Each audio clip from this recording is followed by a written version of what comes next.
cherchez une école de référence pour une double formation universitaire et professionnelle de qualité? Voici l'opportunité à ne pas rater. L'École supérieure d'administration, d'économie, de journalisme et des métiers de l'audiovisuel ESAE vous offre des programmes d'enseignement en licence et en master orientés vers l'emploi qui font d'elle une référence à travers les filières de l'administration générale et territoriale, l'administration du travail et de la sécurité sociale, droit, diplomatie et relations internationales, administration hospitalière, universitaire et intendance, journalisme et métiers de l'audiovisuel et toutes les filières des sciences de gestion. Une seule adresse, www.esae.bj. Rendez-vous dès maintenant sur nos campus ESAE Bedjromende au numéro 90 93 65 21 ou au numéro 98 98 14 00. Paracourt sur le numéro 52 46 12 12. Aboumé-Calavi au numéro 52 88 44 44. Akpakpa au numéro 52 88 33 33. ESAE, l'excellence a un nom. L'invité matinal de ce matin, le pasteur évangéliste Michel Alokpo, qui est secrétaire général du cadre de concertation des confessions religieuses.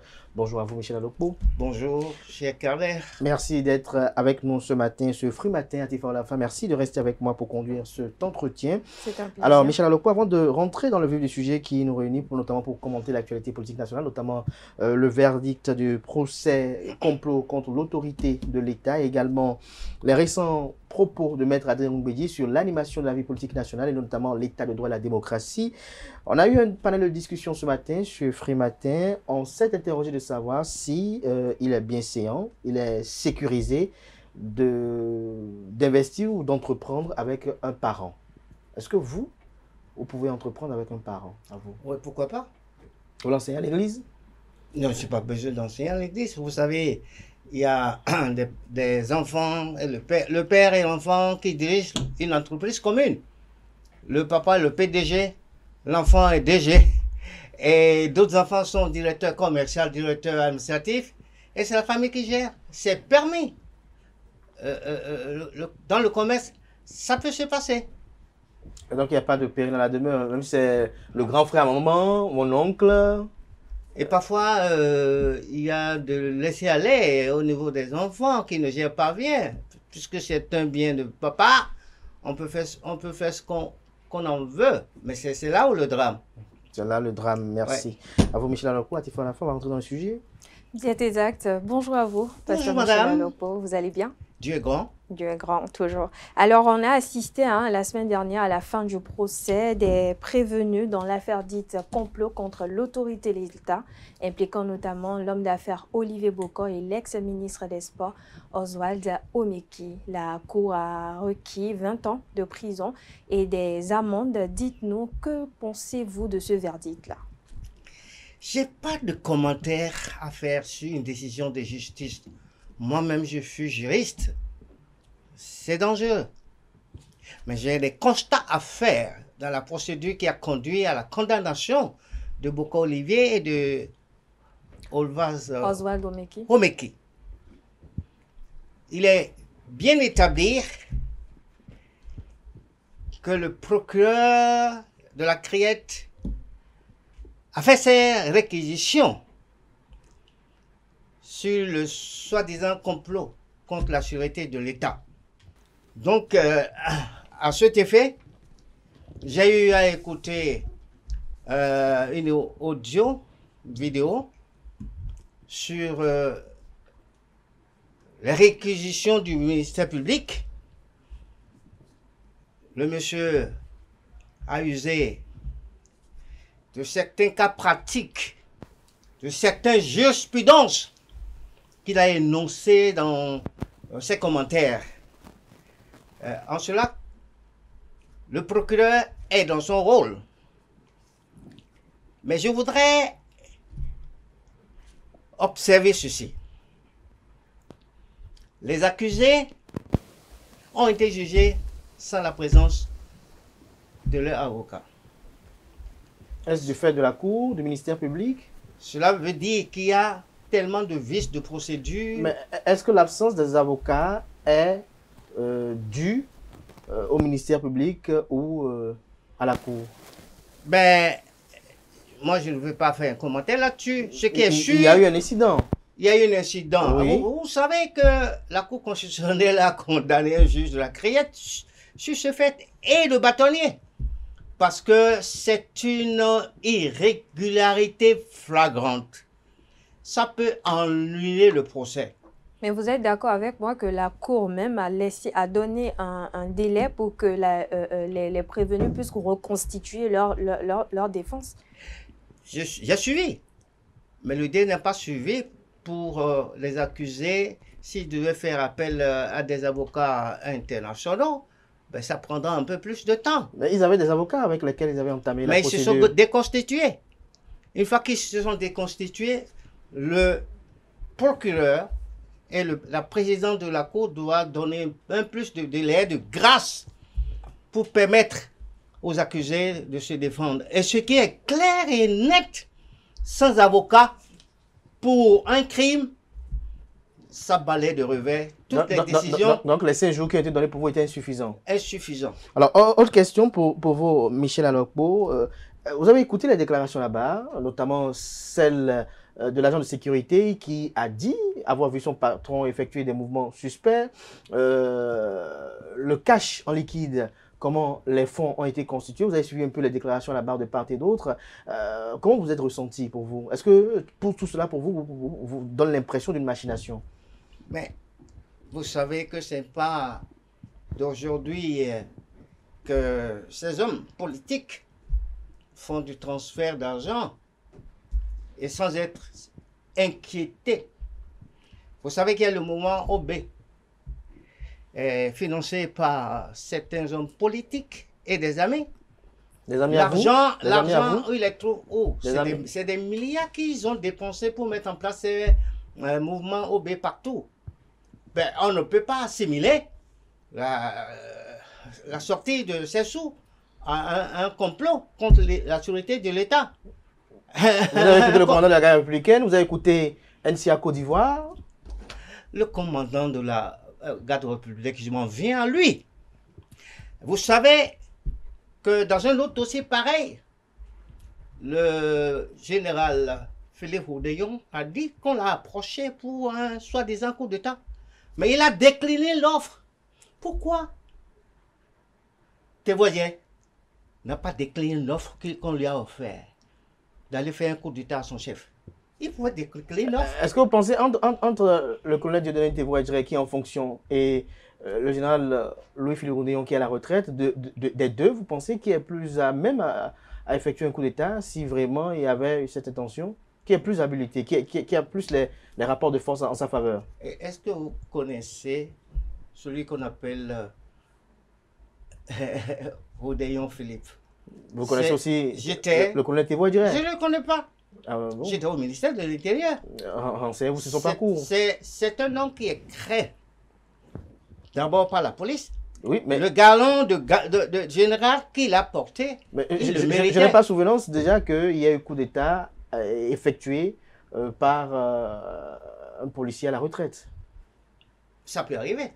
Ça peut arriver. Oh, bien sûr, ça peut. Mais beaucoup plus, ce sont souvent les patrons des gardes républicaines qui s'emparent du pouvoir sous le tropique ici. Je ne peux pas le dire. Alors, Michel Alokpo, NCA Côte d'Ivoire, ce qui a été dit, jusque-là, vous êtes toujours confus? NCA Côte d'Ivoire, qui évoque, qui relate un peu les liens entre le ministre Oswald Olmeki et le patron de la garde républicaine. Qu'est-ce que cela a? Quel lien a avec un complot contre la sécurité de l'État? Donc c'est leur argent qu'ils ont déposé sur le compte du monsieur. Si donc le monsieur n'était pas d'accord. Mais pourquoi vous, en tant que pasteur évangélique, pourquoi vous, on ne dépose pas 50 millions aussi sur votre compte? Pourquoi on ne ouvre pas un compte? Est-ce que j'en ai? Ça dépend de leur amitié. Ah bon? Vous n'avez pas d'amitié? Mais écoute, ils ont dit que c'est par rapport au transfert de l'argent qu'ils ont sollicité. Tévoadjere, je ne sais pas quel lien qui existe entre Tévoadjere et les deux puissants accusés de ce dossier. Vous avez écouté le procès? J'ai écouté. Vous avez écouté les déclarations là-bas? Oui. Mais vous n'avez pas eu de révélation? Il faut retenir une chose. Le colonel Tévoadjere, à plusieurs reprises, a avoué qu'il n'a jamais eu d'entretien avec Boko Olivier dans le souci d'aller faire un coup d'État. Plusieurs fois à l'enquête préliminaire, à l'instruction et devant la cour. Il a dit qu'il n'a pas eu de lien avec Boko Olivier. Et comment on peut lier cette histoire les 250 millions du bail de Porteo qui devait parvenir à Olivier Bokor, qui sont retrouvés mystérieusement au domicile d'Oza Domeki. Comment vous expliquez cela? Ah bon, moi je ne peux pas vous le dire, je n'ai pas la preuve. Mais ça a été dit, les intéressés n'ont pas contredit cela. Ça a été dit, mais est-ce que... Ils n'ont pas contredit cela. C'est sous serve à faire un complot? C'est la question. Tout est là.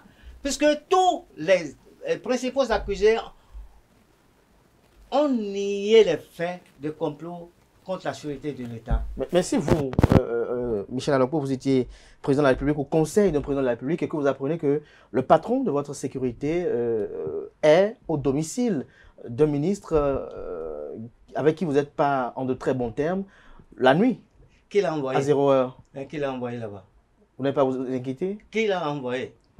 Alors, pasteur Michel Alokpo, on va parler à présent des propos du président maître Adrien Ongbeji lors de la cérémonie d'échange de vœux à son domicile à Porto-Novo. Il a fait savoir qu'il faut que les exilés reviennent dans leur pays. Dites-nous, est-ce qu'au Bénin, on a des exilés politiques? C'est un avocat de haut rang, maître Adrien Ongbeji. Et c'est un politicien incontournable. Ah bon, incontournable? S'il le dit, incontournable, c'est qu'il a la preuve qu'il y a des exilés politiques en dehors du Bénin, qui sont à l'extérieur et qu'il faut les faire revenir. Nous, on a plaidé, les institutions internationales ont demandé de relâcher Madougou et Aïbor. Ils sont venus ici, ils ont plaidé. Ongbeji ne fait que suivre les pas de ces institutions américaines qui ont demandé de sortir ces éminents cadres de notre pays de la prison. Est-ce que pour vous, vous ne voyez pas un peu alambiquer cette posture de maître Adrien Ongbeji lorsque l'on sait qu'il a quand même contribué à l'édification du système partisan et de certaines réformes politiques et institutionnelles? Mais à l'écouter, c'est facile quand même d'avoir contribué, d'avoir été actif par rapport à cela, et qu'il y a des conséquences, et tout de suite on se dédouane en disant qu'il faut. À écouter maître Adrien Ongbeji, président Adrien Ongbeji, ça veut dire que ça ne va pas entre son PRD et le parti UPR. Ça ne va pas entre le système démocratique qui est mis en place. Il a annoncé... Est-ce que ça ne va pas, ou maître Adrien Ongbeji n'a pas véritablement compris l'essence de cette réforme du système partisan à laquelle il a dit adhérer? Puisque, est-ce que selon vous, quand il y a fusion comme ça, est-ce que le PRD devait encore exister? Est-ce que l'UP pour vous existe encore? Qu'est-ce qu'il faut tirer? Quelle leçon il faut tirer de ces propos? Mais ne vous étonnez pas si d'ici demain il y a une cassure entre le PRD et le... Ils étaient à son domicile hier, vous avez vu les images? J'ai vu. Yahi Boni aussi était à son domicile. Vous pensez que Yahi Boni est en train de vouloir enregistrer maître Adrien Ongbeji aux démocrates? Non. Mais il faut savoir une chose. Adrien Ongbeji est un homme de droit. Et il a toujours estimé que les choses puissent se faire dans la droiture. Il a dénoncé une chose, la dictature. Il a dénoncé la manière dont le pouvoir se gère dans le pays. Il n'est pas d'accord. Ah bon? Et il demande que les exilés rentrent. Il a ses raisons. Et je l'appuie. Mais quand il était président du Parlement, lorsqu'il parlait de république saccagée, banalisée, fragmentée, les adjectifs n'en finissent, en ce moment-là, est-ce que cette république-là est différente de celle d'aujourd'hui? Au moment où il le disait devant Patrice Talon. C'est à lui de tirer la conclusion de ce qu'il dit. Merci à vous, pasteur Michel Alokpo, pour vos opinions. J'espère que vous serez disponible dans la semaine pour un débat contradictoire sur cette actualité. Si vous le désirez. Merci, on le désire si bien et on fera invite. Merci à vous. Merci à Atifa Olafa d'avoir conduit avec moi cet entretien. C'était Free Matin de ce matin. Un petit mot pour conclure. Un petit mot pour conclure. je n'ai pas de commentaire à faire sur la décision de la présidente de la Cour, ni les réquisitions du ministère public, mais je dis, j'ai un flou dans ma tête par rapport à ce procès. Il y a tellement de vices de procédure qui doivent conduire inévitablement à un non-lieu dans ce dossier. Et je pense que les accusés ont encore la possibilité de s'adresser à une instance supérieure. Les erreurs qui ont été constatées au niveau de la présente cour, la criette, peut être relevée.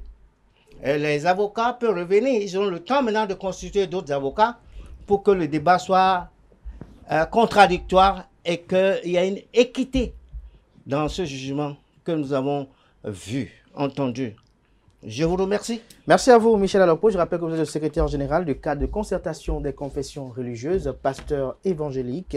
Merci une fois encore à vous, à Atifa et Tayor Lafa. Chers amis internautes, c'est la fin de Free Matin de ce matin. Merci de votre attention. Portez-vous bien. Belle suite de programme sur EZAE TV. On se retrouve demain mercredi. Par la grâce et la volonté divine, demain, on aura pour invité le professeur David Kofi Aza, prêtre de Fa et président du CONASEB.